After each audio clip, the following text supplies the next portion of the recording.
Subscribe to the MZTV. مسکی سوچونه راتلل انسان ته ولې راځي او دې ختمولو څه طریقې کار دی یمنو سوچونه فکرونه او غمونو ختمولو لپاره په خپل په حدیث کې صراحت راغلي دي آیو صحابي چې راغو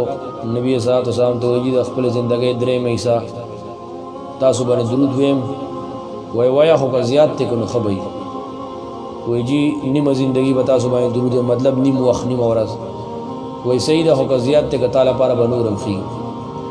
وای جی ورځ کې بدري سي پتا سو باندې درود ویم وای ډیره خدای خو که زیات ته کو خبري نو بیا دی وی ما ټول پتا سو باندې درود ویم نو نبی صلی الله علیه وسلم چې کله ته داسې کار وکړي چې اروح ما باندې درود وی نو دغه وخت بستا غمونه الله تعالی ختم کړي نو چې غمونه ختم شو بس ټینشن هم ختم شو سوچونه هم ختم شو فکرونه هم ختم شو نو موږ کې یو خدای د وجه نه چې کوم انسان ته سوچونه او فکرونه راځي خو خیر مسله شریعت دا ده چې موږ کې د سوچ راشي نو که اخو سوچي او که غلط سوچي دې سره موږ نه ماتيږي موږ سره نه ماتيږي خو خبره نه ده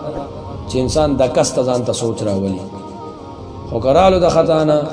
نو موږ سره نه ماتيږي اگر که ار سمرا غلط سوچي د دې ځان بچ کول پکاره